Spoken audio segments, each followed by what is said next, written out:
Hello, everyone. Dr. Allen here. Hope you're having a great week. Hope you've gotten to enjoy the weather a little bit. I'm recording this on October 19th, and of course, it's homecoming. So maybe you're at the football game, maybe you're just out enjoying the weather.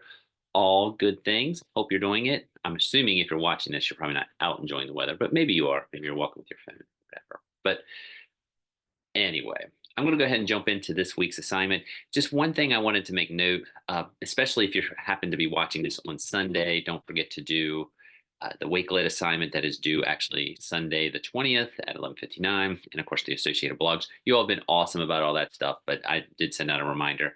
And also, if you're watching this video, I had graded the Kahoots late last week, and there was only a couple that there was any type of things where I couldn't open links. But if you have sent me any type of link because I couldn't open it or it was an issue on my end, and you emailed it to me, make sure I've updated the grades. I should be up to date as of when I'm recording this, like I say, on October 19th, and it's around like 10:30ish. Uh, so if you've sent me something and I didn't update the grade, it will not offend me in the least just to send me a reminder. I'll go ahead and get it updated. I've been able to get caught up now that our Cape visit that some of you may have had to speak to them on and such is done. So I've been trying to get a little more of a routine to make sure everything's up to date. Okay, this week we got a few things we're going to do. It's a little bit of a continuation. You may have seen, I tried to catch all the references to it. I used to do the tech that we're going to do this week, Padlet with Wakelet, and I kind of separated them because I'm finding I'm starting to use Padlet a lot, even here at Shepherd. I like it. I think it's pretty simple. It's something you can use on your own. You can use slideshows. It's also something you can have students create. I'm going to show you examples of both. Um, and actually, some students that are in here, I know that if I've had you for 150, or if I had you in Education 422 or 572, you've probably already done a Padlet. So this should be kind of old hat. But before I get into any of that with Padlet, let's look at the syllabus. And as you can see here, this week we're going to do a Padlet. You're going to do Global Tech, which basically is your discussion based on Tech Like a Pirate reading. And you're also going to do a blog on Padlet itself. Um, Also, there'll be some materials posted up on flipped instruction. I would be surprised if most of you didn't know what flipped instruction was to at least some point at this point, because with the pandemic, there was a lot of flipped instruction going on. I'm going to give this a very basic definition, but flipped instruction is kind of the concept that lecturing in a class in and of itself is not a good use of class time.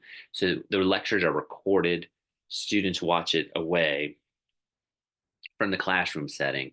And then when they come in for class, you do activities, you do labs, you do studies, you do activities, things like that. That's a very broad definition, but there's a lot of tools for flipped instruction now. I mean, what I'm doing right now on Zoom, I just log into, when I record, I just go into Zoom and I recorded myself talking basically. Uh, it's the simplest way, and I think it's a good one to do.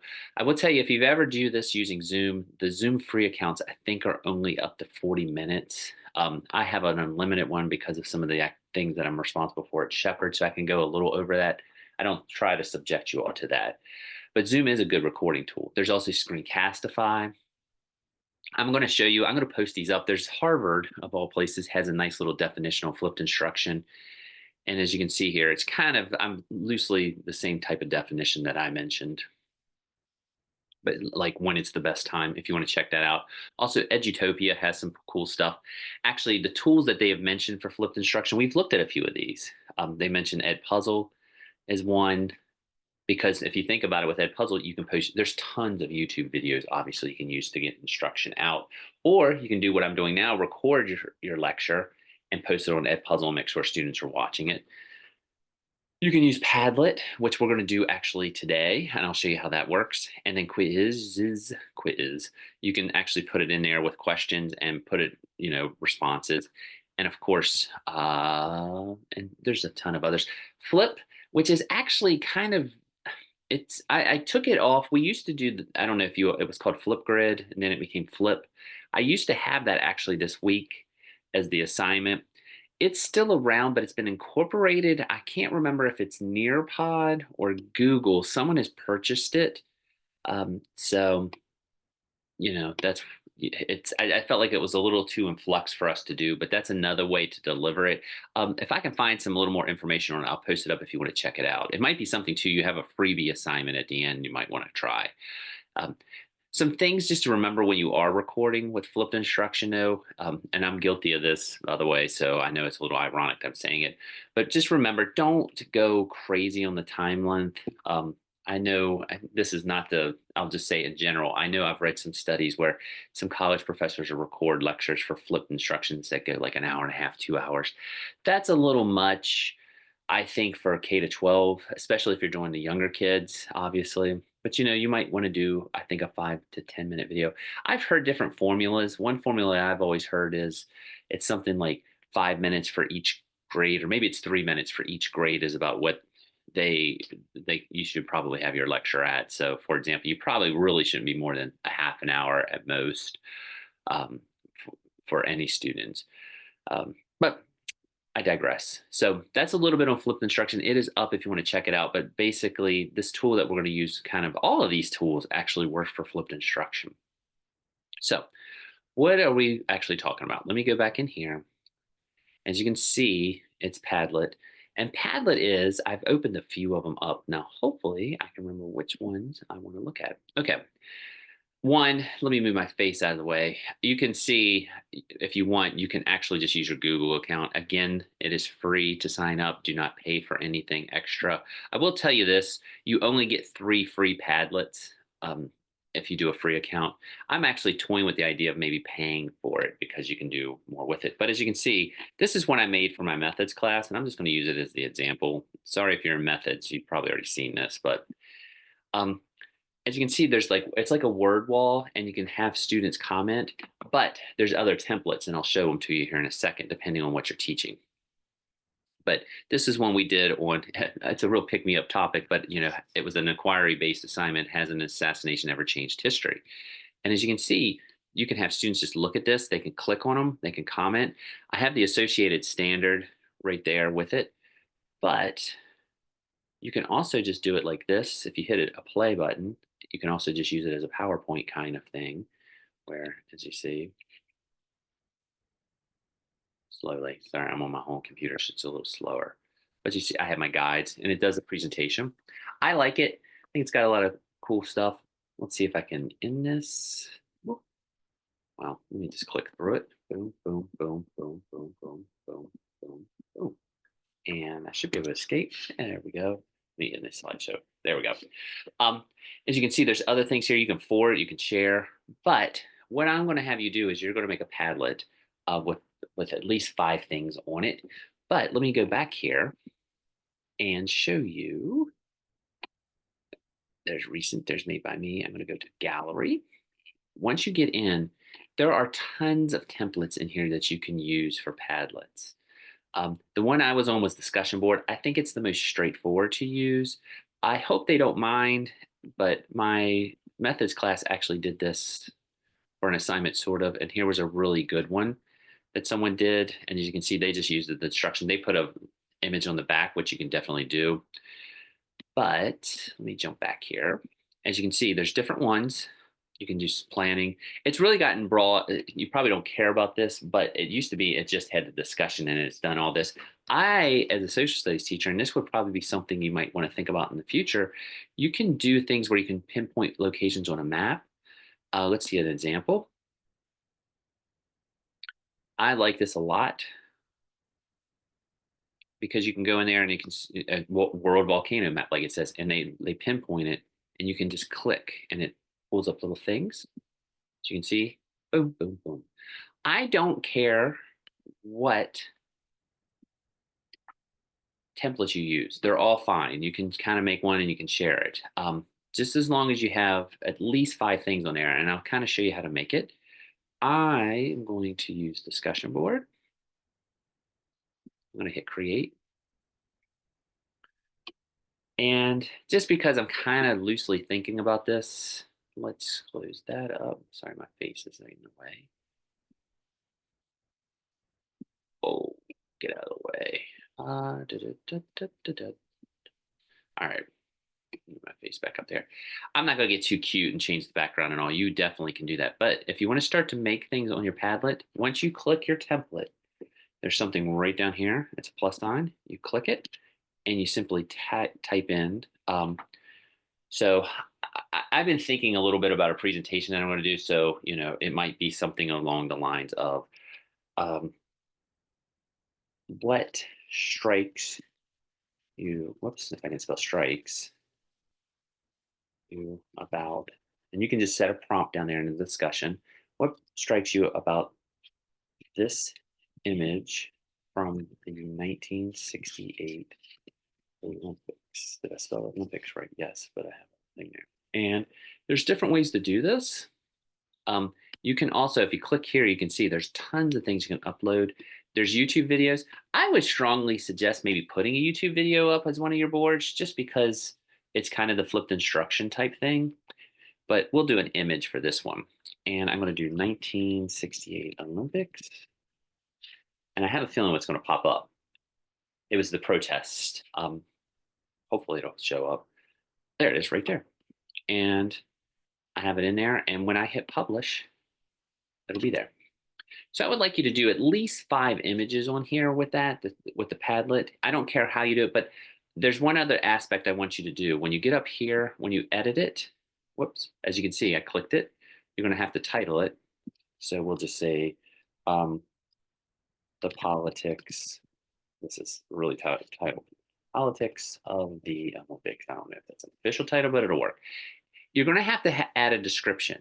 Now, in your description, what I want you to do, I'm going to go back and show you this. But if you remember last week, I sent out, and they're still posted on Brightspace, and I'll make sure you have them. I want you to go back in your content standards, and I want you to pick a content that this aligns with. So for example, let me click this. If you look, I think it's under this. I'll keep this week's open so you can go back to it. There they are. They're all right there. For elementary years, will be there. So if I go to social studies, forgive me, I'm just going to kind of be quick about this so I'm not fishing through. But I do want you to put an associated standard with what the content is. Don't worry, I'm not going to this isn't like a hardcore lesson plan, but you do really start to need to think about what standards you're aligning your content with. So for example, I might do, let's look at history. And I would say this kind of deals with the civil rights a little bit, civil rights movement. So let's see what we got. There we go. Key figures into that. So all I need to do is I'm going to hide that. Actually, I'll just save myself time. I know the number. It's 6.23. And let me click that back. And we'll just go social studies. Actually, you can even do WB social studies 6.23. And if I want to add anything in there, you definitely can. And that should do it. So let's just go there. And as I start to add my images, again, if I want to do other ones, I can go in here and go, let's do YouTube. Let's do 1968 Olympics.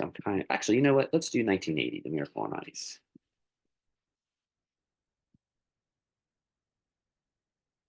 And we'll see what videos they have. Oh, there was a protest in there. Let's do, oh, there's the Miracle on Ice. I know that video is a little long, but you might do something like view the video posted on Padlet. Pick 5 adjectives you feel describe the video.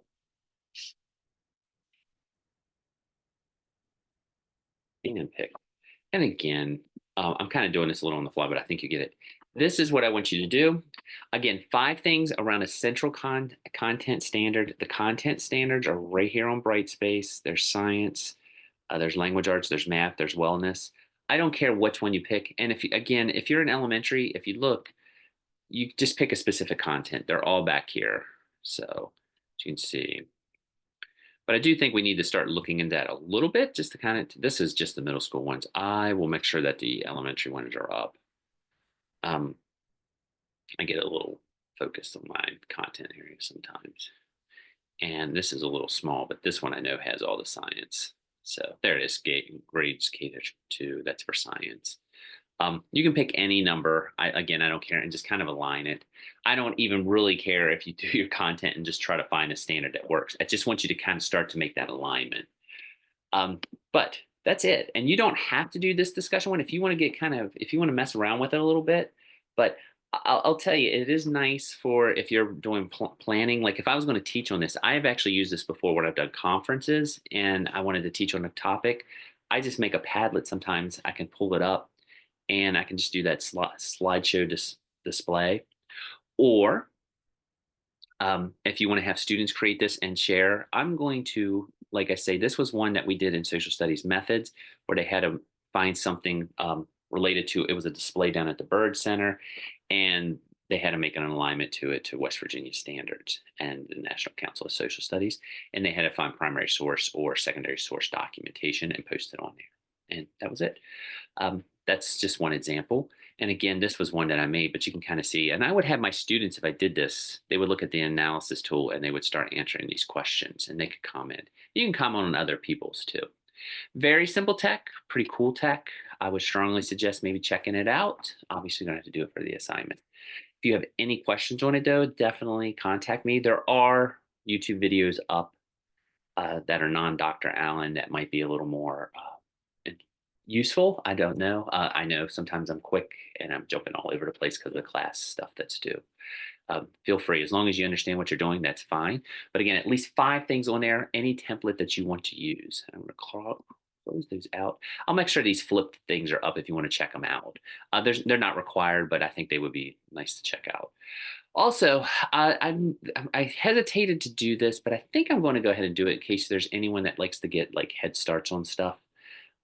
Let me see. Did I close out my video, my link? I did, did I? Did I? Yes, I did. That's all right. Let me jump back.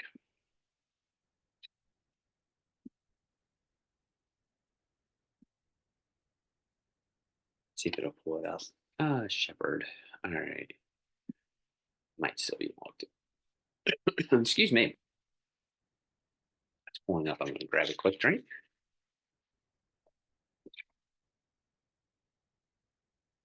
All right. If you look also, this is next week. And I'll definitely get into this more next week in next week's video. But obviously, I think I'm not overstating this. Probably the most or the hottest topic in technology right now is AI, and in technology in general, and definitely in the world of education because there's a lot of concerns about it. I'm not going to go into the lecture right now. I'm just going to go ahead and tell you if you want. If you look at the syllabus, I think I still had that up, but for some reason I jumped. Oh no, I did close it. All right. If you look next week, we're going to look at some different AI tools in terms of planning, in terms of content use, in terms of research that you can check out with AI. But one thing that I do have on here is it's another one of those Google trainings. I think this one's a little more straightforward than the other one because it's a little newer. But it is an AI for educators certificate program. It takes about an hour and a half to 2 hours. I actually just did it in August to kind of get a run through for it. You can leave and come back. Um, I'm going to go ahead and post that if you want to check it out and go ahead and get started on it. You don't have to. I'm just going to put it up early in case there's anyone that likes to work a little bit ahead. I don't see any harm in doing that because when I ran through it, some of it talks a little bit about just like using the Google AI feature, which now when you do Google searches, you kind of see it. There's this Gemini, and I think it's pretty neat. So I would like you to go through it. And again, this is another one of those things where when you finish, you'll have a certificate or a skill thing that you can actually document and put on your CV or your resume. But when you go to it, it's going to look like this. And all you do is hit enroll now. And that's kind of going to be it. And then you'll go in, you'll log in when you can work at your own pace. And again, you're going to have a few weeks to do this. But again, if you wanted to go ahead and do it, and it checks it off, you should get a certificate at the very end. I'm looking at my list. I think I already put mine in my portfolio, so I'd have to dig it out. Maybe I'll make sure that I have it at the end and I'll post it. But there's usually a little certificate at the end that you can just screenshot and or take a picture of and post and submit. If for some reason it doesn't pop up, make sure you just show that all the check marks have been done. I think you get the certificate at the very end though. But again, it just kind of goes over some AI tools, responsible use, ways to use AI that are beneficial to teaching. This is an educator type course. Again, not required this week. We're going to have a few weeks to do it, but I wanted to go ahead and get it up there because when I was planning, I thought it doesn't really hurt to go ahead and share it since we have the link and you can get a head start if you want. With that being said, let me get out of the way here. I got so much open here. This is the one drawback about recording at home is I have one screen. Anyway, I think that's it. I'll make sure everything is up. And as you can see, next week, we're going to look at AI. It's actually, I will say this, and I'll probably say this 4 million times next week. AI is here. There's no way around it. And I think we have to adapt. I mean, that's my philosophy. I know you probably have classes where people have very different opinions, and that's fine. But in the world of education, it is something you're going to have to deal with because you're going to have students that are going to be using it. So you need to be able to identify maybe AI checkers, maybe when it's good to use AI, teachers starting to use AI in different aspects of planning or preparation. So we're just going to look at a few of them. With that being said, I'll save that all for next week. There's stuff up on flipped instruction if you want to get a little more details. We're going to look at one flipped instruction tool that is Padlet. You just need to create a Padlet.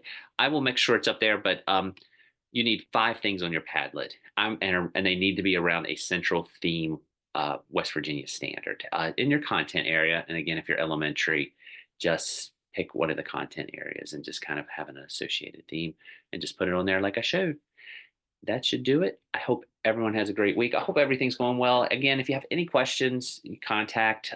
I will say this, and I'm not, if you've made it to the end here, this class has been very awesome. We're a very big class, but I have been blown away in a positive way how everyone has everything in on time.